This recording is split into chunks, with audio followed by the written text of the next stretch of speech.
وسلم اللهم صل على سيدنا الحمدللہ رب العالمین والصلاة والسلام علی سید الانبیاء والمرسلین اللہم صلی علی سیدنا و مولانا محمد وعلی آلہ واصحابہ وبارک وسلم وصلی علیہ۔ دنیا کے تمام دیکھنے والوں کو، تمام چاہنے والوں کو، تمام پیار کرنے والوں کو، اور جہاں جہاں تک اس وقت میری آواز کو سنا اور مجھے دیکھا جا رہا ہے، جنید اقبال کی جانب سے انتہائی محبت کے ساتھ السلام علیکم۔ ایک بار پھر ناظرین، آپ کو پر نور صبح نور کے ساتھ میں دل کی گہرائیوں سے خوش آمدید کہتا ہوں۔ آئیے بلا توقف چلیں گے حضرت ابو انیس محمد برکت علیہ الرحمہ کی تالیف اسماء النبی کریم صلی اللہ علیہ وآلہ وسلم سے رسول اللہ صلی اللہ علیہ وآلہ وسلم کا قسم مبارک پڑھنے اور سننے کی سعادت حاصل کرتے ہیں سیدنا الناشر صلی اللہ علیہ وآلہ وسلم، ہمارے سردار، اسلام پھیلانے والے۔ درود و سلام بھیجے اللہ آپ صلی اللہ علیہ وآلہ وسلم پر، آپ صلی اللہ علیہ وآلہ وسلم کے آل پاک پر، اور صحابہ کرام رضوان اللہ تعالیٰ علیہم اجمعین پر۔ حضرت عبداللہ ابن عمر رضی اللہ تعالیٰ عنہما سے مروی ہے، حضور نبی کریم صلی اللہ علیہ وآلہ وسلم نے فرمایا کہ اللہ تعالیٰ کے ذکر کے سوا زیادہ گفتگو نہ کرو، کیونکہ ذکر الہی کے بغیر کثرت کلام دل کی سختی کا باعث ہے، اور سخت دل آدمی اللہ تعالیٰ سے بہت دور رہتا ہے۔ ناظرین، ہمارے ساتھ آج آپ ضرور جڑے رہیے، اور یہ ذہن میں رکھیے کہ یہ اللہ کا انتخاب ہے کہ کس وجود کو کس وقت، کیسے اور کون سی سرزمین سے منتخب کر کے کس علاقے کے لیے اپنے دین کی ترویج کے لیے تیار فرما دے۔ لہذا آج چھٹی صدی ہجری میں سادات گھرانے کے ایک حسین مہتاب کے نور سے اپنے قلوب کو منور اور اپنی زبانوں کو تر کرتے ہیں، جن کو اللہ تبارک و تعالیٰ نے روحانی دنیا کا سلطان بنایا تھا، جو سخاوت میں اپنے نام کے اعتبار سے اسم بمسمہ تھے، جن کی طبیعت عفو درگزری اور جود و کرم کے خمیر سے گندھی ہوئی تھی، جن کا سلسلہ نسب چند واسطوں سے امام علی مقام امام حسین علیہ السلام سے جا ملتا ہے، جو مشربی افق پر قادری بھی ہیں، چشتی بھی ہیں، نظامی بھی ہیں، یا یوں کہہ لیجئے کہ قادری، چشتی، نظامی آفتاب ہیں، جن کے والد گرامی کو یہ شرف بھی نصیب ہوا ناظرین کہ خود سرور دو جہاں صلی اللہ علیہ وآلہ وسلم نے انہیں خواب میں تشریف لا کر ہندوستان کی سرزمین پر تبلیغ دین کے لیے منتخب فرما کر باقاعدہ روانہ فرمایا۔ پھر چشم فلک نے دیکھا کہ اسی گلستان کے خوشبودار پھول جو سید السادات ہیں، شہنشاہ طریقت ہیں، عاشق مصطفیٰ صلی اللہ علیہ وآلہ وسلم ہیں، اولاد زہرا و مرتضیٰ ہیں، شیخ الاصفیاء ہیں، سلطان الاولیاء ہیں، سرتاج الاولیاء ہیں، شیخ المشائخ ہیں، عارف کامل ہیں، علامہ زماں ہیں، سید العلماء الکاملین ہیں، مظہر صدق و صفا ہیں، پیکر تسلیم و رضا ہیں، منبع جود و سخا ہیں، شہزادہ غوث الورا ہیں، جو تصوف کی دنیا میں ایسے مہکے کہ جن کی مہکار سے لاکھوں قلوب مصفہ ہو گئے، جنہیں دنیا تصوف کے آسمان پر انتہائی ادب سے قبلہ عالم حضرت سید الشاہ احمد سلطان سخی سرور گیلانی، قادری، چشتی، نظامی، سہروردی رحمۃ اللہ علیہ کے نام سے یاد کرتی ہے۔ ناظرین کرام، حضرت سیدنا سخی سرور رحمۃ اللہ علیہ بچپن ہی سے بہت ذہین و فطین تھے۔ آپ رحمۃ اللہ علیہ اکثر اوقات والد ماجد سے شرعی مسائل سیکھتے رہتے تھے، یعنی جو آپ کی انسٹنکٹ ہوتی ہے نا، ذہن میں رکھیے گا، وہ بچپن ہی سے نظر آنا شروع ہو جاتی ہے۔ لاہور کی سرزمین کو ناظرین یہ شرف نصیب ہوا کہ جن کی ابتدائی تعلیم و تربیت کا حوالہ بنی، اس کے ساتھ ساتھ بچپن ہی سے حضرت سیدنا سخی سرور رحمۃ اللہ علیہ کی طبیعت میں فیاضی اور سخاوت کا غلبہ تھا۔ اور کیوں نہ ہوتا صاحب، سادات گھرانہ ہو اور سخاوت نہ ہو، یہ ہو نہیں سکتا۔ ناظرین کرام، آپ رحمۃ اللہ علیہ نے تحصیل علم کے بعد والد ماجد کا پیشہ زراعت اختیار کیا، لیکن زیادہ تر وقت آپ یاد الہی میں ہی بسر کیا کرتے تھے۔ ظاہری علوم کے حصول کے بعد باطنی علوم حاصل کرنے کا جو جذبہ اور اشتیاق تھا ناظرین، وہ مسلسل بڑھتا رہا، اس میں اضافہ ہوتا رہا۔ یوں کہیے کہ زمین کے سینے پر ہل چلاتے چلاتے، ظاہری علوم حاصل کرتے کرتے، باطن کی زمین پر بھی تصوف کا ہل چلنا شروع ہو گیا، اور دل کی کھیتی میں عشق الہی و عشق رسول صلی اللہ علیہ وآلہ وسلم کی لہلہاتی کھیتیاں اگنے لگیں۔ پہلے حضرت سخی سرور رحمۃ اللہ علیہ کے دل کی کھیتی کی ناظرین روحانی آبیاری ان کے اپنے والد محترم نے کی، لیکن تصوف کی دنیا کے مسافر کی جو پیاس تھی ناظرین وہ بڑی شدید تھی اور کسی صاحب حال بزرگ کی تلاش تھی۔ مختلف سلاسل کے شیوخ کی خدمت میں رہ کر شریعت و طریقت میں کمال حاصل کیا اور پھر سلسلہ قادریہ میں حضرت شیخ عبد القادر جیلانی رضی اللہ تعالی عنہ سے، سلسلہ سہروردیہ میں شیخ شہاب الدین سہروردی رحمۃ اللہ علیہ سے اور سلسلہ چشتیہ میں خواجہ مودود چشتی رحمۃ اللہ علیہ سے اپنا روحانی حصہ باقاعدہ جا کر سمیٹا اور پھر کئی علاقوں سے ہوتے ہوئے دین اسلام کی ترویج کی ڈیوٹی نبھاتے ہوئے ڈیرہ غازی خان میں کوہ سلیمان کے دامن میں اپنا آخری روحانی مرکز بنایا۔ آپ انتہائی عبادت گزار، متقی و پارسا شخصیت کے مالک تھے۔ آپ اکثر اوقات عبادات میں اور ریاضتوں میں مصروف رہا کرتے تھے۔ پھر وہ وقت آیا ناظرین کہ آپ رحمۃ اللہ علیہ کے کردار کی مشک کی خوشبو یوں کہیے چار سو پھیلنے لگی اور آپ رحمۃ اللہ علیہ کی بزرگی و ولایت کا چرچا چار دانگ عالم میں ہو گیا۔ ہر وقت لوگوں کا ہجوم آپ کے گرد رہتا تھا اور یہ ذہن میں رکھیے گا، یہ جو روحانی میگنیٹزم ہے نا صاحب، اس کی اپنی ایک جو ہے طاقت ہوا کرتی ہے، لوگ چاہے نہ چاہے یہ اپنی طرف لوگوں کو کھینچ لیا کرتے ہیں صاحب۔ جو بھی حاجت مند در اقدس پر پہنچ جاتا تہی دامن و بے مراد نہ لوٹتا تھا۔ آپ کو جو کچھ بھی میسر آتا تھا وہ سب کچھ راہ خدا میں تقسیم کر دیا کرتے تھے۔ یہ بھی سادات کے گھرانے کی شان ہے ناظرین۔ ہر جگہ لوگ آپ کو سخی سرور اور سخی داتا کے نام گرامی سے پکارا کرتے تھے۔ آپ کی خدمت میں حاضر ہونے والا دنیا کے ساتھ ساتھ دین کی دولت سے بھی مالا مال ہوتا تھا۔ دن بدن آپ کے محبین، معتقدین، مریدین میں اضافہ ہوتا چلا گیا۔ ہزاروں غیر مسلموں نے آپ کے دست اقدس پر اسلام قبول کیا۔ وقت کے حاکم بھی سادات کرام کے گھرانے کی اس خوشبودار پھول کی مہک کے اسیر ہو جایا کرتے تھے۔ آپ رحمۃ اللہ علیہ کے توکل اور اللہ پر بھروسے کا عالم یہ تھا ناظرین کہ آپ کی والدہ محترمہ کو ملی ہوئی بنجر زمین پر آپ رحمۃ اللہ علیہ نے اس تیقن کے ساتھ حل چلایا کہ اللہ نے آپ رحمۃ اللہ علیہ کے اس یقین کے صدقے بنجر زمین کے سینے میں کھیتی اگا دی۔ مرتبے کا یہ عالم تھا کہ صرف انسانی نہیں بلکہ جنگل کے درندے بھی آپ رحمۃ اللہ علیہ کی تعظیم کیا کرتے تھے۔ عفو درگزری اور جذبہ احسان آپ رحمۃ اللہ علیہ کی شخصیت کے نمایاں اوصاف تھے۔ جن رشتہ داروں نے آپ سے حسد کیا، آپ کو تکالیف دی، آپ سے بغض رکھا، آپ کو پریشان کیا، آپ کے خلاف طرح طرح کی سازشیں کی، آپ کو قید کرنا چاہا، آپ کو شہید کرنا چاہا، یہاں تک کہ آپ نے ان کو معاف کیا، ان پر احسان کیا، ان کو جائیدادیں دی، لیکن اس کے باوجود بھی ان کمزرفوں نے آپ کو شہید کر دیا۔ آئیے آغاز کرتے ہیں۔ بہت کمال ہستی ہیں، آپ نے ہمارے ساتھ آج ضرور جڑے رہنا ہے۔ تین شخصیات ہمارے موجود ہیں۔ پہلی شخصیت ممتاز عالم دین ہیں، ہمارے بزرگ ہیں محترم جناب پروفیسر محمد سعید احمد خان صاحب تشریف فرمائے۔ دوسری شخصیت ہمارے بزرگ ہیں ممتاز اسکالر جناب ڈاکٹر شبیر احمد جامی صاحب تشریف فرمائے۔ تیسری شخصیت ممتاز عالم دین جناب مفتی خلیل احمد یوسفی صاحب تشریف فرمائے۔ تینوں آپ کو السلام علیکم، خوش آمدید۔ آغاز کرتے ہیں پروفیسر صاحب آپ سے۔ سب سے پہلے حضرت سخی سرور رحمۃ اللہ علیہ کی خاندانی عظمت، آئیے ذرا ان رفتوں میں الفاظ کے ذریعے سے اپنا حصہ ڈالتے ہیں اور والد گرامی کے مقام و مرتبے کا تعین تو ہم کیا کریں کہ جن کو سرکار مدینہ صلی اللہ علیہ وآلہ وسلم خوب خواب میں تشریف لا کر باقاعدہ پنجاب کی سرزمین کے لیے ڈپیوٹ فرمایا، کیا واقعہ بتائیے، اور پھر دین کی تبلیغ کرنے کا جس طرح سے حکم ملا، ابتدا کیجیے۔ بسم اللہ الرحمن الرحیم، اللہم صلی علی محمد وعلی آل محمد وبارک وسلم۔ صبح کا آغاز کتنے پیارے انداز میں ہم کر رہے ہیں اور آپ کی زبانی اختصار کے ساتھ ایسا نقشہ دلوں میں بندھا ہے۔ جو شخص بھی قرآن و سنت کی روح کو جانتا ہے اسے معلوم ہے کہ جب تک میں اپنی نماز میں اللہ کے نیک بندوں کو یاد نہ کروں میری نماز مکمل نہیں ہوتی۔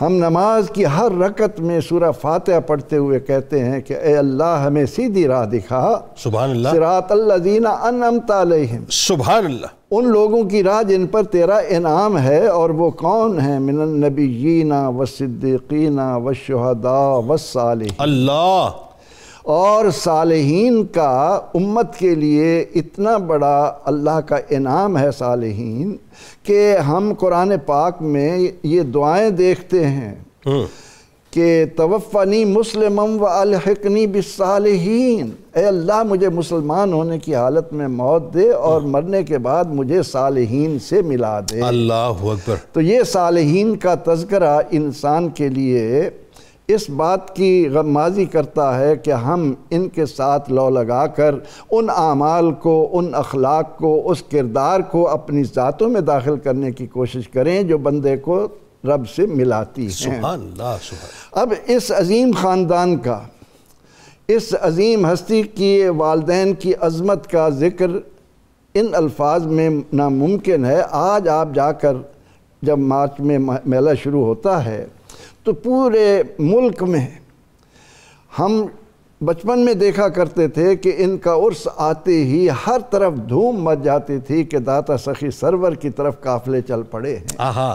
تو ان کا ذکر پاک جب ہم کر رہے ہیں تو یہ بات یاد رکھیں کہ آپ سادات خاندان میں سے ہیں اور آپ کے والد ماجد حضرت زین العابدین، آپ کا نام تو ہے نا احمد سلطان، سید احمد سخی سرور کے نام سے مشہور ہیں، لیکن آپ کے والد کا نام ہے زین العابدین۔ ان کے والد ہیں سید عمر، ان کے والد ہیں سید عبداللطیف، ان کے والد ہیں سید غیاث الدین، ان کے والد ہیں بہاؤدین کے والد ہیں پھر غیاث الدین، پھر ان کے والد ہیں زین العابدین۔ اس طرح سے یہ سلسلہ چلتا ہوا جب سیدنا حضرت امام جعفر صادق رضی اللہ عنہ تک پہنچتا ہے تو پھر اس نسل پاک کو جاننے والا جانتا ہے کہ یہ وہ خاندان ہے جس نے مدینہ منورہ میں تعلیمی عظیم یونیورسٹی قائم کر کے علم و عمل کا ایک ایسا گہوارہ بنا دیا تھا۔ اور پھر جو آپ کی نسل پاک میں ہوں ان کا کیا کہنا، تو آپ چونکہ زین العابدین کے بیٹے ہیں اور وہ 21 واسطوں سے مولا کائنات علی مرتضیٰ رضی اللہ عنہ تک آپ کا نسب پہنچتا ہے، تو اس علمی گھرانے کا فرد ہونے کی بنا پر قرآن و سنت پر عبور رکھنے والا عشق رسول کو اپنے ایمان کی جان جانتا ہے، وہ بھی سچے رسول تھے۔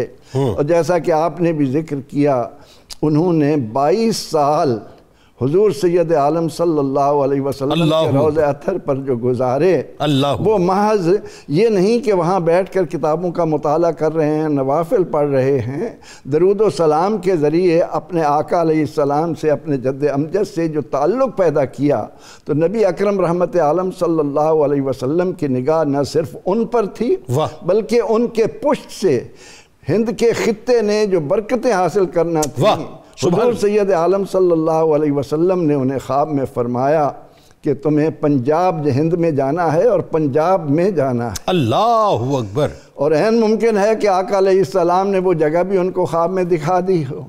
تو آپ اپنے خاندان کو لے کر حضور علیہ السلام کے ارشاد کے مطابق ملتان کے قریب 17 میل کا فاصلے پر شاہکوٹ بستی ہے، وہاں آ کر آپ جاگزیں ہو گئے۔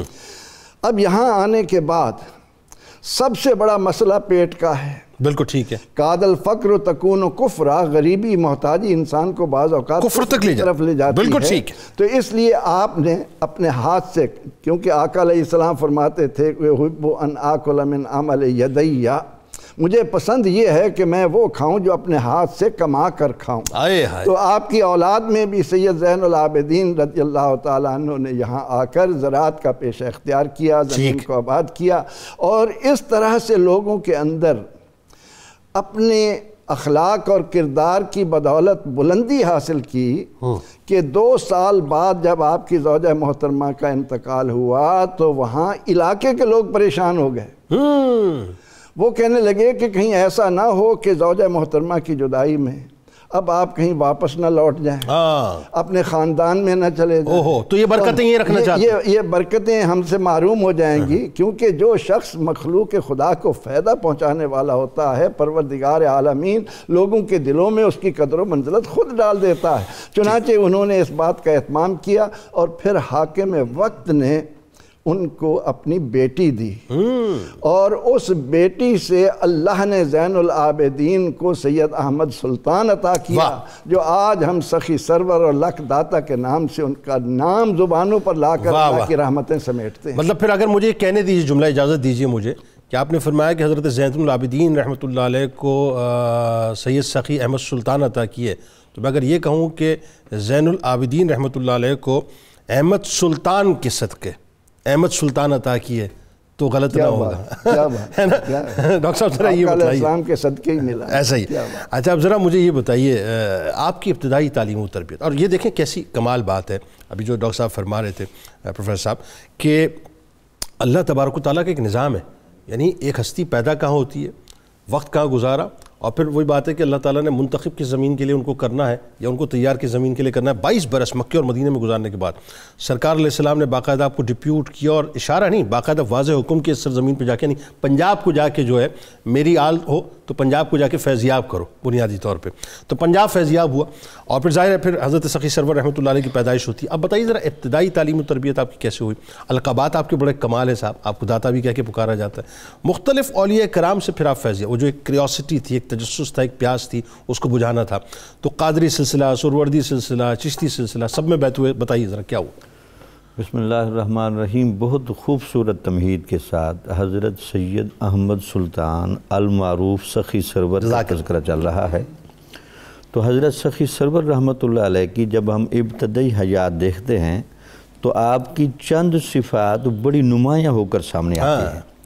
ایک تو یہ لگتا ہے کہ آپ ذہین بہت زیادہ تھے, سبحان اللہ, گہرے بھی بہت زیادہ تھے, اور فیوزات کو جمع کرنے کے اعتبار سے جامع بھی بڑے تھے. سبحان اللہ. اس لیے سب سے پہلے تو آپ کے والد صاحب نے آپ کو قرآن و حدیث پر مشتمل ابتدائی ہدایات پڑھائیں. تو پھر آپ نے اپنے والد صاحب سے خود کہا کہ مجھے ذرا کسی اعلیٰ استاد کے پاس بھی پڑھنے کے لیے بھیجیں. حالانکہ آپ کے والد صاحب بھی بہت اعلیٰ تھے لیکن لامال مصروفیات کی وجہ سے تو ان کو پھر لاہور کے اندر سید محمد اسحاق رحمۃ اللہ علیہ کے پاس بھیجا گیا. ٹھیک ہے. تو حضرت سخی سرور کو لگتا یہ ہے کہ داتا صاحب نے بھی اپنی نگری میں بلا کر روحانی فیض دیا ہے کہ آپ یہاں سے علم ظاہر بھی پڑھ کے جائیں اور لاہور میں گھوم پھر کر میرا روحانی فیض بھی لے کر جائیں. سبحان اللہ. تو یہاں سے بھی آپ نے علم حاصل کیا.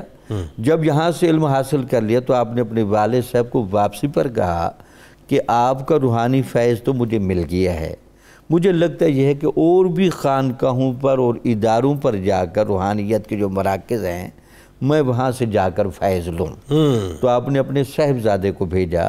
تو آپ کہتے ہیں کہ سب سے پہلے موسیٰ کاظم رحمۃ اللہ علیہ کے مزار پر بھی جا کر کچھ عرصہ مراقب رہے. اچھا. اور وہاں سے پھر آپ گئے حضور غوث پاک کے پاس. سبحان اللہ. حضور غوث پاک نے آپ کو بطور اپنا خادم خاص متعین کر کے تو آپ کو بہت پرائیویٹ میٹنگیں دیں, خود پڑھایا بھی صحیح, بڑی توجہ بھی دی. اس کے بعد پھر آپ اسی علاقے میں شیخ شہاب الدین سروردی رحمۃ اللہ علیہ کا بڑا چرچا تھا, ان کی بھی صحبت رہی. اور کہتے یہ کتابوں میں لکھا ہے, یہ سخی سرور کے بارے میں جو محکمہ اوقاف نے کتاب چھاپی ہے, بڑی مستند ہے, اس میں لکھا ہے جن زمانوں میں آپ حضور غوث پاک کے پاس تھے اس وقت خواجہ معین الدین چشتی اجمیری بھی گئے ہوئے تھے. اچھا. تو خواجہ معین الدین چشتی اجمیری کے ساتھ بھی آپ کی ملاقاتیں رہی ہیں. واہ, یہ دورہ کام ہو. اور آپ کی طبیعت میں موجود سما کی نشاندہی حضور غوث پاک نے آپ کو کی کہ آپ کی طبیعت میں چونکہ وہ رخ بھی ہے تو آپ نے خواجہ صاحب سے تعلق بھی رکھنا ہے. واہ, یعنی خواجہ مودود چشتی رحمۃ اللہ علیہ سے بھی فیض لیا اور خواجہ معین الدین چشتی رحمۃ اللہ علیہ سے. چشتی اجمیری سے, شیخ شہاب الدین سروردی رحمۃ اللہ علیہ سے. اچھا, یہ اتفاق سے غلطی کی طرف میں اشارہ کروں, مودود چشتی رحمۃ اللہ علیہ بہت پرانے بزرگ ہیں. ٹھیک ہے. وہ خواجہ معین الدین چشتی اجمیری کے پردادا پیر ہیں. اچھا. تو لگتا یہ کہ ان کی اولادوں سے جا کر آپ ضرور یعنی ان کے مزار شریف میں بیسیکلی اس کا مطلب ہے مزار شریف سے یہ ممکن ہے. بالکل ٹھیک ہے. خواجہ اجمیری سے فیض لیا. اس کے بعد کچھ آثار یہ بھی بتاتے ہیں کہ آپ کی بہاؤدین ذکر ملتانی کے ساتھ بھی ملاقاتیں رہی ہیں. یہ بھی اسی زمانے کے بزرگ ہیں. ٹھیک ہے. لگتا یہ ہے کہ یہاں ایک تصوف کا قید و رسول بھی بتاؤں, اگر انسان کی روحانی طبیعت میں بڑی وسعت ہو اور فیوزات کو زیادہ سے زیادہ جمع کرنے کی کیپیسٹی موجود ہو تو اس کو زیادہ آستانوں پر جانے کی اجازت دی جاتی ہے. اچھا. وہ مختلف اولیاء کے پاس جا کر فیض حاصل کرتے ہیں, لیکن جس کے بارے میں یہ پتہ چلے کہ وہ ایک در پر بھی پورا نہیں اترتا اور وہ وہاں کا فیض ہی نہیں لے سکتا اور وہ مختلف لوگوں کے پاس جائے تو اس سے مزید انتشار پیدا ہوتا ہے. لہٰذا تصوف کی دنیا میں یہ دونوں شواہد موجود ہیں جہاں دیکھا جاتا ہے کہ یہ وسعت والا نہیں تو اس کو ایک در پر کھڑا کیا جاتا ہے. یہاں ڈاکٹر صاحب ایک مجھے ذرا وضاحت کیجئے کہ میں ایک طفل مکتب کی حیثیت سے سمجھنا چاہ رہا ہوں کہ ہمارے یہاں ایک کنسیپٹ یہ ہے کہ صاحب اگر آپ ایک در پہ بیعت ہو گئے تو آپ دوسرے در پہ اگر جاتے ہیں کسی اور سلسلے کے تو وہاں بیعت نہیں ہو سکتے, وہاں آپ طالب ہوں گے. یہ ہمارے یہاں ایک عام کنسیپشن. تو یہ جو عام کنسیپٹ ہے بنیادی طور پہ یہ کس حد تک صحیح ہے؟ یہ بنیادی طور پر غلط ہے. اس میں دیکھنا یہ چاہیے بندے کی باطنی کیفیت کو جو طالب ہے اس کے اندر وسعت ہے یا وسعت نہیں ہے. وہ روحانی اعتبار سے یک رنگ ہے یا وسیع رنگ ہے. اگر وہ یک رنگ ہے تو پھر روک دینا چاہیے. اگر وہ وسیع ظرف ہے تو پھر اس کو موقع دینا چاہیے تاکہ اس کے اندر وسعت ہے. حضور غوث پاک نے ان کو مختلف دروں پر بھیج کر خود ثابت کیا کہ یہ صرف ایک در کے نہیں، یہ مختلف جگہ. اچھا یہی وجہ ہے کہ آپ کی مرجعیت جو بعد میں نظر آتی ہے اس مرجعیت کی وجہ بھی یہی تھی کہ فیوزات کی چونکہ کثرت تھی تو ہر رنگ کا بندہ ان کے پاس آتا تھا. ٹھیک. پھر آپ نے دیکھا کہ پھر جب آپ وہاں سے فارغ ہوتے ہیں تو لوگوں نے پھر آپ کی جو شخصیت کو جو لقب دیے ہیں، لقب آپ کا جو بڑا مشہور ہے سخی سرور، یعنی ایسا سخی جو بادشاہ ہو. یعنی ہیں تو وہ فقر والے لیکن اس میں لگتا یہ ہے کہ اتنا تصرف اور جو کچھ بھی مال و دولت آتا فوراً اللہ کی راہ میں تقسیم کر دیا جاتا. پھر آپ کو لکھ داتا بھی کہتے ہیں کہ یعنی مطلب یہ تھا کہ ایسا داتا 2 لاکھوں دے دے. یعنی یہ نہیں کہ تھوڑا بہت، اس کے اندر بڑی وسعت تھی. پھر آپ کو ایک لکھی خان بھی کہا جاتا ہے. پٹھان لوگ آپ کے چونکہ بڑی کثرت کے ساتھ مرید تھے تو وہ اس اعتبار سے کہتے ہیں یعنی خانوں کو لاکھوں دینے والا. یہ بھی آپ کا. اسی طرح آپ کا ایک لقب ہے لالا والا. بادشاہوں نے آ کر، نادر شاہ نے اور کچھ اور بادشاہوں نے آپ کے مزار پر بہت سارے ہیرے اور جواہرات سپرد کیے آپ کے پروٹوکول کی خاطر. اس وجہ سے آپ کو لالا والا بھی کہا جاتا ہے. روحیاں والا یہ مطلب ہے کہ جنگلوں میں رہ کر کثرت سے عبادت کرنے والا بزرگ. آپ کا یہ بھی ٹائٹل تھا کہ کیا خوبصورت ڈیرہ غازی خان میں جا کر آپ نے جس طرح عبادت کی اور لوگوں کو اپنی طرف بلایا، وہ بھی آپ کا ایک لگا. کیا خوبصورت تمہید ہے صاحب. اب ذرا یہ بتلائیے مفتی صاحب کہ جہاں ہستی کا یہ عالم ہو وہاں پر پھر اللہ تبارک و تعالیٰ سے جو ہستی کی کنیکٹیویٹی ہے پھر وہ بھی بڑی مضبوط ہوا کرتی ہے. اور حضرت سخی سرور رحمۃ اللہ علیہ کو جب ہم پڑھتے ہیں تو ہمیں نظر آتا ہے کہ صاحب اللہ تبارک و تعالیٰ پر جو توکل ہے آپ کا بڑا کامل توکل ہے.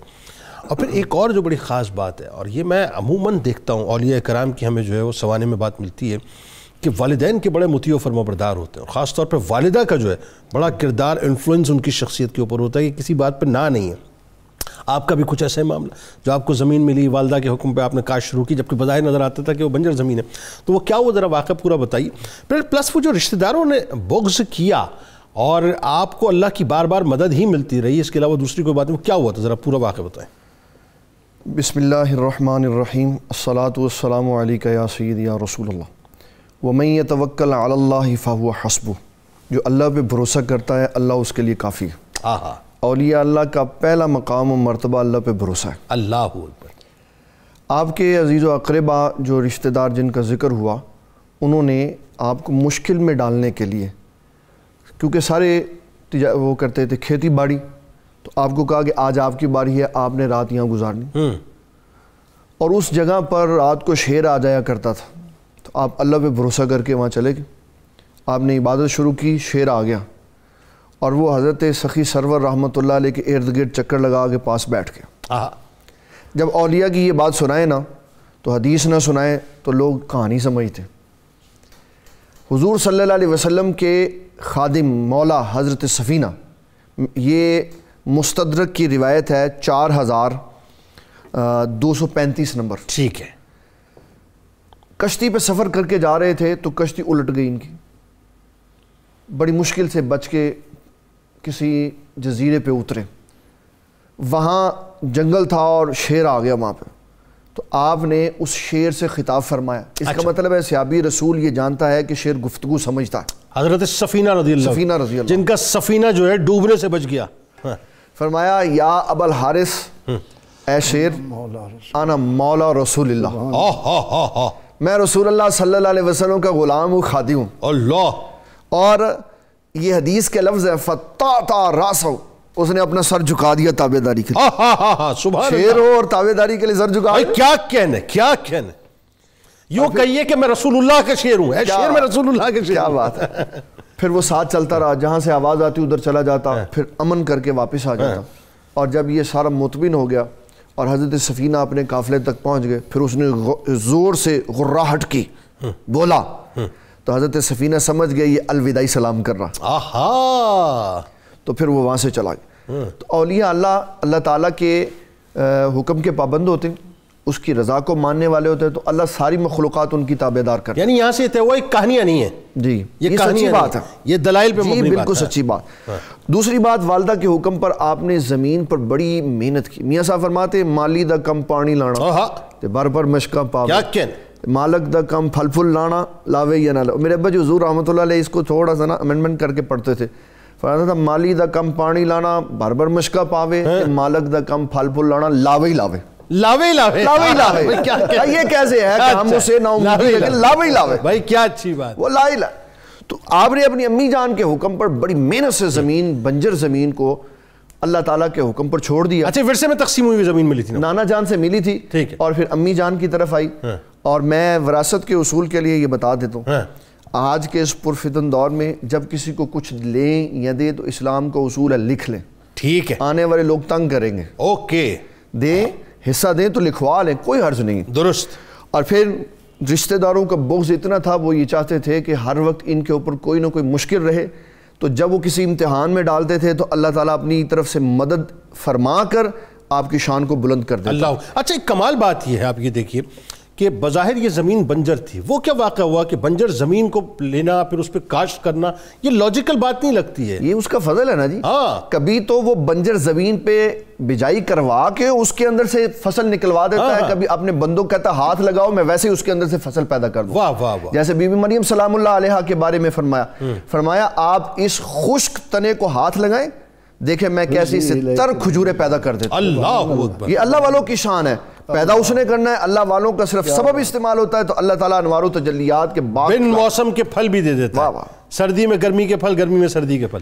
پھر جب آپ کو مشکل میں ڈالنے کے لیے حاکم کے پاس بھیجا ٹیکس جمع کروانے کے لیے، تو آپ وہاں گئے تو کافی سارے لوگ گئے، تو وہ اس وقت اپنے بالا خانے میں تھا، تو اس نے یہ دیکھا کہ شاید، اور پھر حضرت سخی سلطان کی طرف اللہ تعالیٰ کی جو مدد آئی وہ بڑی قابل غور ہے کہ آپ کو برتن میں خالی برتن بھیجے گئے یہ چیک کرنے کے لیے کہ آپ اللہ کے ولی ہیں کہ نہیں۔ جب آپ کے پاس پہنچے تو آپ نے کہا اس کو کھولو، جب اس کو کھولا تو اس کے اندر سے کھانا بھرا ہوا پڑا تھا۔ اس پہ گفتگو کرتے ہیں، قطع کلام کی معذرت، وقت ہو گیا صاحب، ایک مختصر سے وقفے کا درود پاک سرکار علیہ السلام کی بارگاہ میں، ان کی آل کی بارگاہ میں پیش کرتے ہیں، اور لوٹ کے ناظرین اسی واقعے کو جو ہے، اسی سلسلے کو آگے بڑھاتے ہیں کہ جب رشتہ داروں کا بغض بڑھتا چلا گیا، ظاہر ہے جن پر اللہ کا فضل ہوتا ہے وہ فضل نظر آتا ہے، ہمارا کام صرف اتنا ہے کہ فضل والوں کے فضل کو دیکھ کر ان پہ رشک کریں اور ان سے حسد نہ کریں۔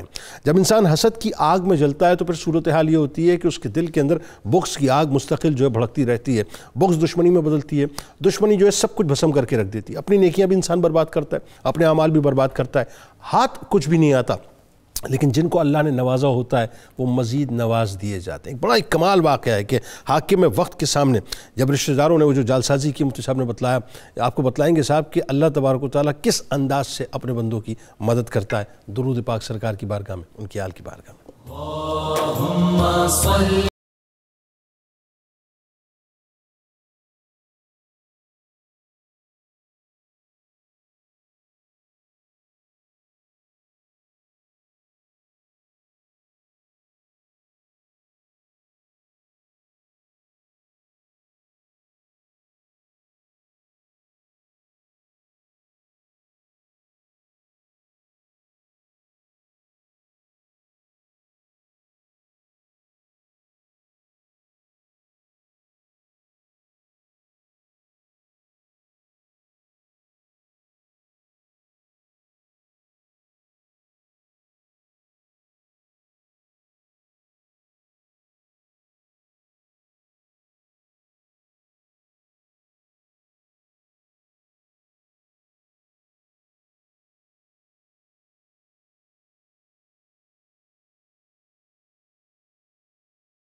وبارك وسلم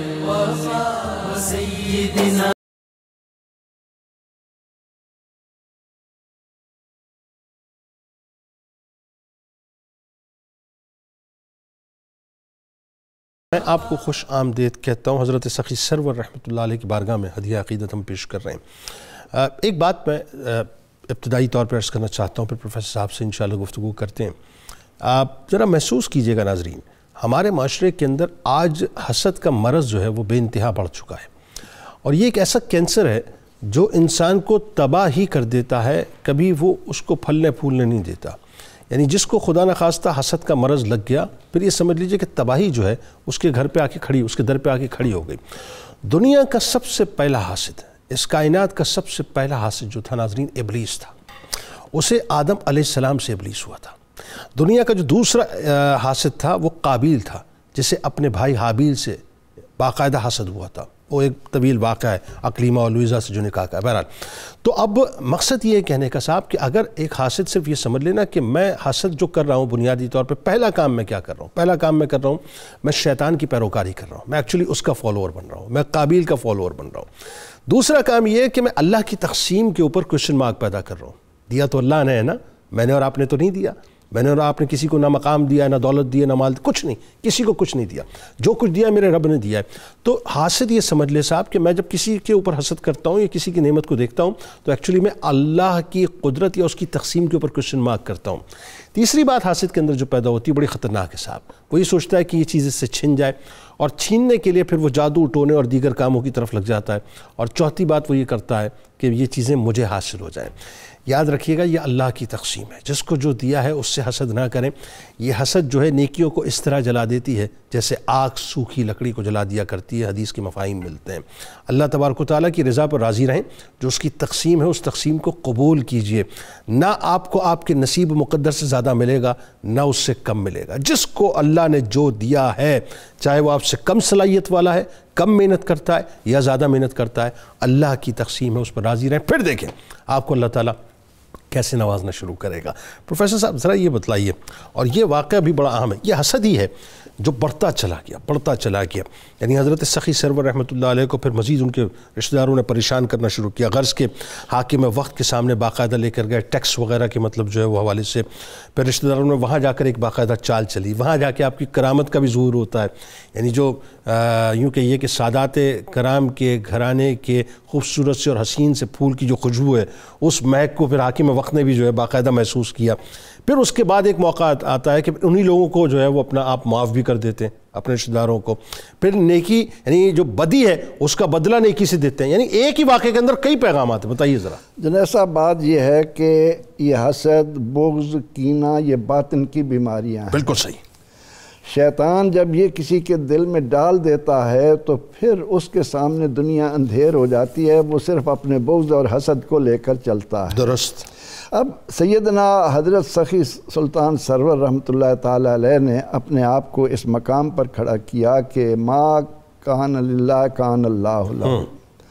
جو اللہ کا ہوا اللہ اس کا ہوا. بے شک. اب جس کا اللہ ہو جائے اس سے کرامات کا ظہور اور کائنات کے اندر لوگوں میں محبت، یہ اللہ کی عطا کردہ ہے. درست. فارسی میں کہا گیا کہ تو از حکم داور گردن مپیچ، گردن نہ پیچت ز حکم تو ہیچ. کہ اے بندے تو اس مقام پر آ جا کہ تو اللہ کا حکم مان، کائنات کی ہر شے تیرا حکم مان. کیا اور کرامت کا انکار وہ کر سکتا ہے جس نے قرآن میں سورہ مریم نہیں پڑھی، جس نے قرآن پاک میں سورۃ کہف نہیں پڑھی، جس نے سلیمان علیہ السلام کے وزیر کا. تو اب بھائیوں، یہ عزیزوں کے اندر، پڑوسیوں کے اندر آپ کے بارے میں حسد کیوں پیدا ہوا؟ ایک تو یہ ہے کہ انہوں نے دیکھا کہ ہم انہیں بنجر زمین دیتے ہیں لیکن اللہ تعالیٰ اس میں ایسی برکت ڈالتا ہے کہ ہم سے زیادہ فصل لے رہے ہیں. دوسرا یہ ہے کہ لوگوں کے دلوں میں ان کی جو قدر و منزلت بڑھ رہی ہے، اس کی وجہ سے وہ زیادہ خائف تھے اور زیادہ حسد کو بڑھا رہے تھے کہ یہ جب تک ہمارے اندر ہے ہمیں کون پوچھے گا، بجائے اس کے کہ اپنے اندر وہ خوبیاں پیدا کریں. وہ حسد کی آگ میں جلتے چلے گئے. جب ان کا کوئی زور نہ چلا، کئی بار کیے، آخر انہوں نے سوچا کہ انہیں کسی طرح حاکم کے پاس لے جائیں، اور حاکم کو ان کے خلاف جب ہم بھڑکائیں گے تو وہ یقیناً ان سے بدلہ لے کر ان کو راستے سے ہٹا دے گا. اب وہ آپ سے یہ کہتے ہیں کہ ٹیکس کی ادائیگی ہے، ہم نے حاکم کے پاس جانا ہے تو آپ کو بھی ساتھ چلنا ہوگا تاکہ آپ بھی اپنی زمینوں کا حساب دے سکیں. آپ ان کے پاس چل پڑے کیونکہ آپ کو تو اللہ سے لوس تھی ان باتوں سے. آپ کو تو ڈرے تو وہ جس کے دل میں اس طرح کی کوئی خرابی ہو. اور یہاں بھی ماں سے اجازت لے کے نکلے. جی وہاں اپنی والدہ کے قدم چومے, ان سے اجازت لی اور بھائیوں کے ساتھ اور عزیزوں کے ساتھ حاکم وقت کے پاس چل پڑے. اتفاق سے حاکم وقت اس وقت اپنے قلعے کی فصیل پر باہر کا ایسی چہل قدمی کر رہا تھا. تو اسے ایک طرف سے کچھ لوگ اجنبی آتے ہوئے دیکھے اور وہ اس انداز سے آ رہے تھے کہ اسے کچھ خوف محسوس ہونے لگا کہ کہیں یہ میرے مخالف تو نہیں ہیں جو اس طرح سے اکٹھے ہو کر آ رہے ہیں. اس نے اپنے ملازموں کو بھیجا کہ جا کر معلوم کرو یہ کون لوگ آ رہے ہیں. انہوں نے جب جا کر دیکھا تو آ کر بتایا کہ حضور کچھ لوگ آ رہے ہیں, ان کے ساتھ کوئی ایسا نیک آدمی ہے جس پر بادل سایہ کیے ہوئے آ رہا ہے. اب انہوں نے جب حاکم وقت کو یہ بات بتائی تو حاکم نے کہا کہ یہ تو پھر اللہ کا ولی معلوم ہوتے ہیں, تو کیوں نہ ہم ان کو آزما لیں. انہوں نے آزمانے کی خاطر اپنے ملازموں سے کہا کہ خالی برتن اور جگ ڈھانک کر اس طرح سے لے جاؤ کہ وہ سمجھیں کہ ہمارے لیے کھانا آیا ہے. اگر یہ اللہ کے ولی ہوئے تو اللہ تعالیٰ ان کے لیے غیب سے کھانے بھیج دے گا. اب حاکم بھی قرآن کریم سے آشنا تھا, اس کو معلوم تھا کہ ایسے موقع پر اللہ اپنے بندوں کی کس طرح عزت کرتا ہے. اب وہ جب لے کر گئے اور انہوں نے جب کپڑا ہٹایا حضور سخی سرور رحمۃ اللہ علیہ نے, تو وہ برتن سارے طرح طرح کے ایسے کھانوں سے بھرے ہوئے تھے کہ پورا کمرہ مہک اٹھا خوشبو سے, اور پانی بھی لبالب جگ میں بھرا ہوا ہے. اب اس بادشاہ نے, اس حاکم نے ولی کی یہ کرامت دیکھی, وہ دل و جان سے ان پر شیدا ہو. وہ جان گیا کہ یہ بندہ اللہ سے اتنا تعلق رکھتا ہے. اب وہ سارے فارغ ہوئے, اور لیکن اس کے بھائیوں نے جب آپ کو شکایت کی تو وہ ناراض ہوا اور اس نے ان کے تمام عزیزوں کو جیل میں بھیج دیا. انہوں نے اپنی سازش جو ہے وہ الگ سے سازش کی. اس سازش کے پھنسانے کے چکر میں ٹیکس میں پھنسا دیں, انہیں پھنسانے کی بجائے وہ خود پھنس گئے. حاکم نے, کیونکہ وہ حاکم تو ان کی کرامت کو دیکھ چکا تھا. اب جب وہ گئے تو اب آپ کا اخلاق دیکھیے. آپ چونکہ اللہ کے نیک بندے ہیں, آپ نے جا کر جیل کے باہر ڈیرا ڈال دیا, اور حاکم نے آپ کو چلتے وقت نقدی دی, انعامات دیے, لیکن آپ جیل کے باہر بیٹھ گئے. آپ نے فرمایا جب تک ان کو نہیں چھوڑا جائے گا میں نہیں جاؤں گا. حاکم نے ان کے کہنے پر ان کو بھی چھوڑ دیا. کہنے لگے نہیں یہ بھی بھائی ہیں تو وہ بھی بھائی ہیں جو پہلے جو مزید موجود ہیں, ٹھیک ہے, ان کو بھی چھوڑو. حاکم نے ان کے کہنے پر ان کو بھی. یہ سادات کے گھرانے کی شان ہے. جب وہ سارے آزاد ہو گئے تو آپ کے پاس جتنی نیکی نقدی تھی وہ سب ان کے اندر بانٹ دی. اس کے باوجود جو حاکم نے آپ کی خدمت کی, اپنے خدمت پیش کی. اور حاکم تو پھر اس طرح سے آپ کا شیدا ہوا کہ اس نے اپنی بیٹی بھی آپ کے عقد میں دے دی, اور لیکن یہ کہ حاسدوں کا حسد ان کو لے ڈوبا اور ان کے ہاتھوں پھر آگے جا کر. اچھا, حاسد کے ہاتھ میں تو ویسے بھی کچھ نہیں آتا. محسود ظاہر ہے وقتی طور پہ, بظاہر دنیاوی طور پہ کچھ پریشان ضرور ہو جاتا ہے, لیکن اس کی جو نامہ اعمال میں ڈاکٹر صاحب لکھا جا رہا ہوتا ہے تو کچھ اور ہی ہے.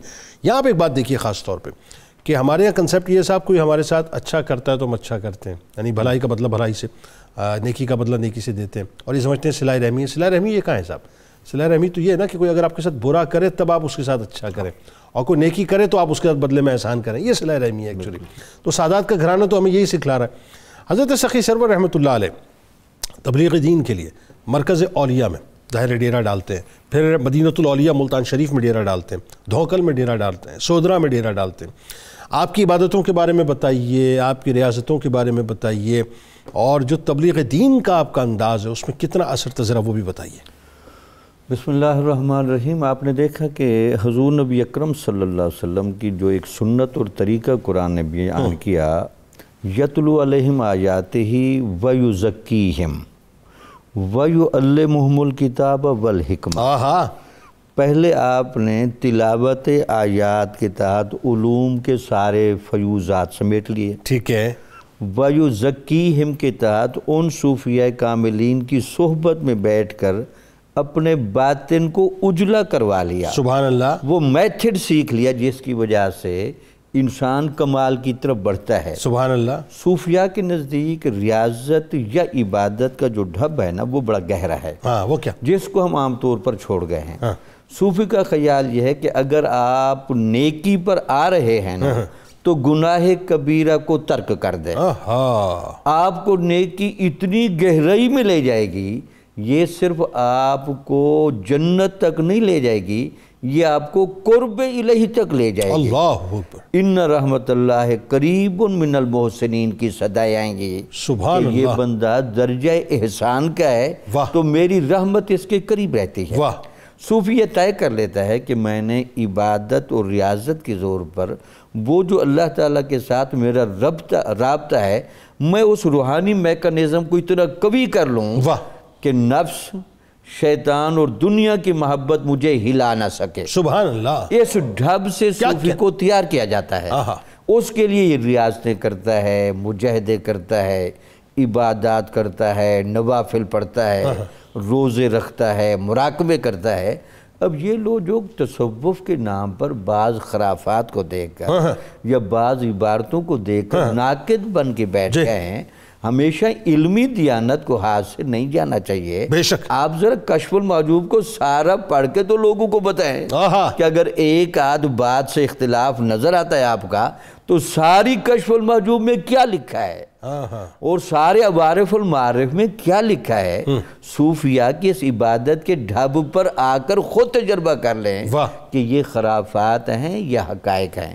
اب ہم اس مشرب پر ڈھلنے کے لیے بھی تیار نہیں اور صرف ایک تنقید کی چھڑی لے کر بیٹھ گئے ہیں، تو لگتا ہے کہ یہ انصاف سے ہٹی ہوئی بات ہے۔ یہ اسے کہتے ہیں علمی کجی، بنیادی طور پر علمی کجی کہتے ہیں، یعنی علمی کجی بھی کہہ سکتے ہیں، تعصب کا تعصب بھی، بالکل ٹھیک، بالکل ٹھیک۔ تو میں جو گزارش کر رہا تھا آپ کے بارے میں کہتے ہیں کہ آپ سب سے پہلے جب ان اولیاء سے ملنے کے بعد آئے تو جب آپ دوبارہ آئے برے صغیر میں تو آپ کو جو علاقہ ذرا موضوع لگا وہ سودھرا لگا۔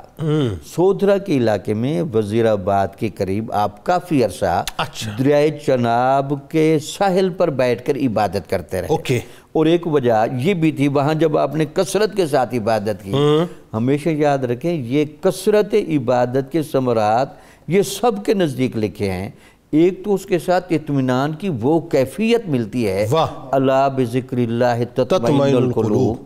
ظاہری حسن و جمال والا بندہ ہزاروں میں کھڑا ہو تو نگاہوں کا مرکز بنے، جو اطمینان کی کیفیت سے بھرا ہوا چہرہ کھڑا ہو وہ کیوں نگاہوں کی توجہ نہیں کھائیں گے؟ یار دنیا کے اس آزمائش بھرے ماحول میں اتنا مطمئن اور پر یقین آدمی، یار یہ کہاں سے کیوں اتنا مطمئن ہے؟ لگتا ہے یہ کہ اس کا اپنے خالق اور مالک سے اتنا لاڈ والا تعلق ہے، یہ جب بھی کوئی بات کرے گا تو اس کی بات قبول کی جائے۔ اصل میں یہاں کی جو تار ہوتی ہے نا ڈاکٹر صاحب، یہ تار جو ہے نا یہ بالکل اس سے جڑی ہوئی ہوتی ہے، بالکل جب وہ تار جڑی ہوئی ہوتی ہے تو پھر کسی اور تار کی طرف دیکھنے کو دل ہی نہیں چاہتا ہے۔ بتائیے تو کیسے تبلیغ کی، کیسے عبادت تھی؟ آپ وہاں رہے، آپ کے اندر ہمیشہ یاد رکھیں تصوف اپنے عجیب رنگ لاتا ہے۔ عبادت اور ریاضت میں بعض اوقات اتنی لطافت آتی ہے اور اتنی خوشبو آتی ہے کہ غیر لوگ بھی دیکھنے آتے ہیں۔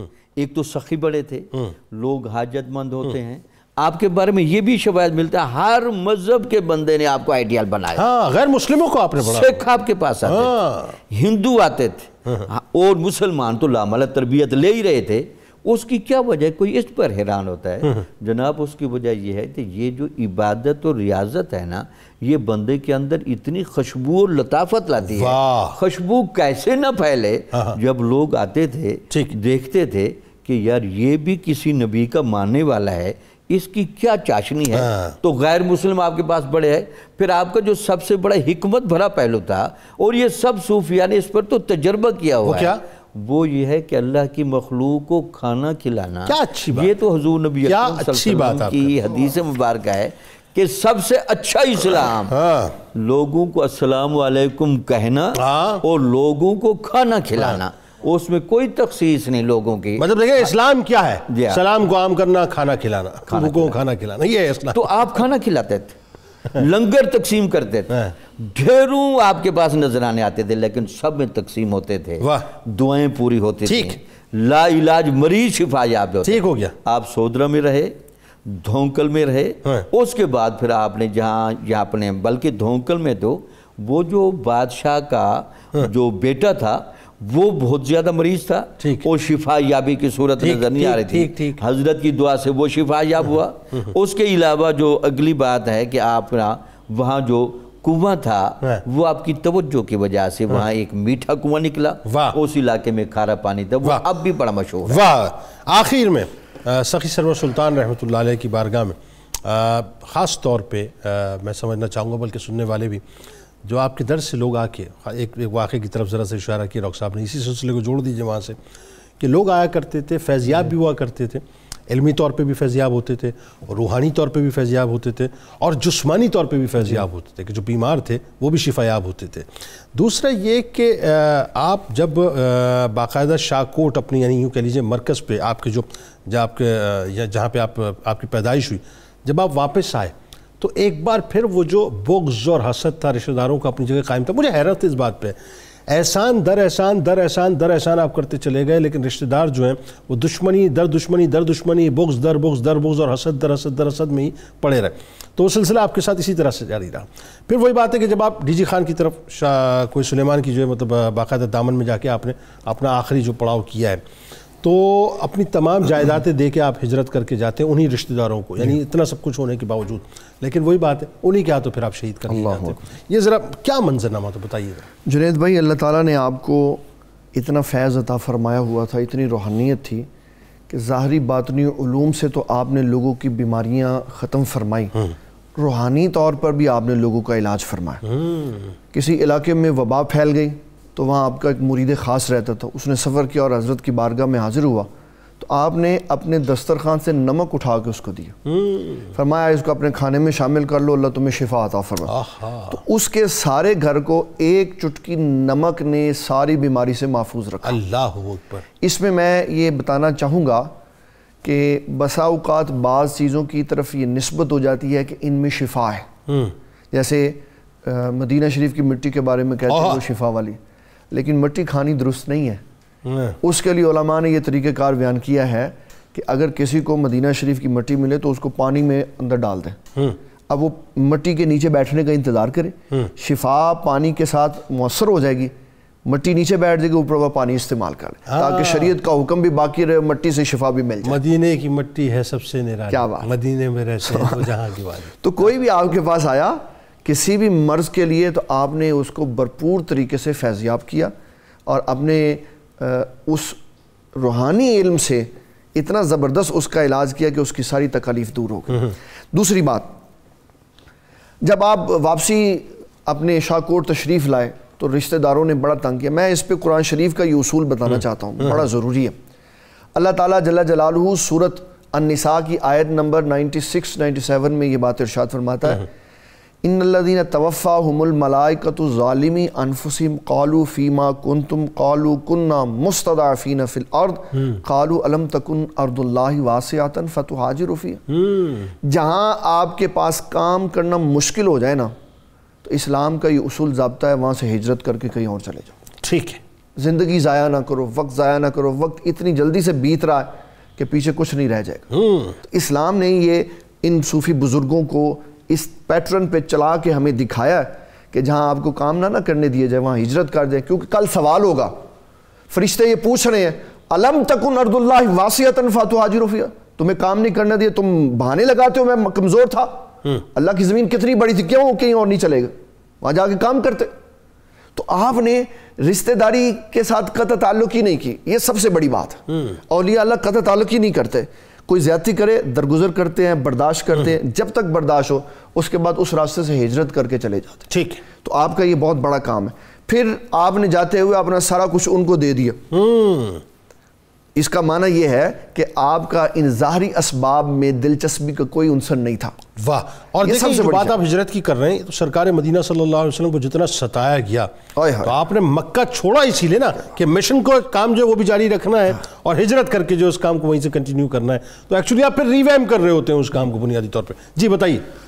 تو اولیاء اللہ مرکز کو بنیادی حیثیت دیتے اور جب وہاں پہ لوگ شرارت کرتے ہیں، کام نہیں کرنے دیتے، پھر وہ کسی اور کی طرف چلے جاتے ہیں، یہ ان کا اصول ضابطہ ہوتا۔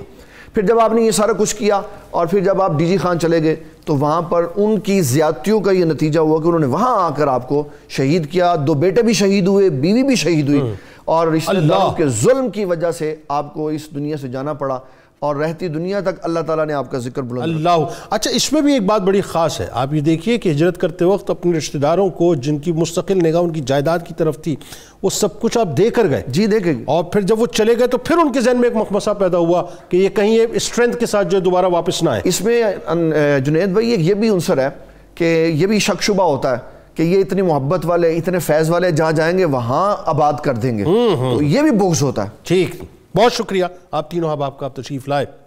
اللہ سے دعا ہے کہ کل بروز محشر حضرت سلطان سخی سرور رحمۃ اللہ علیہ کا صدقہ تمام سننے والوں کو، تمام ذکر کرنے والوں کو عطا فرمائے۔ کتاب و شفا کی جانب آپ کو لیے چلتے ہیں کہ عبادت میں خشوع و خضوع کا عمل آپ کو بتلاتے ہیں کہ جس شخص کو اپنی عبادت میں خشوع و خضوع میسر نہ ہو وہ کثرت کے ساتھ کلمہ طیبہ اور استغفر اللہ کا ورد کرے، انشاءاللہ اسے عبادت میں خشوع و خضوع نصیب ہوگا۔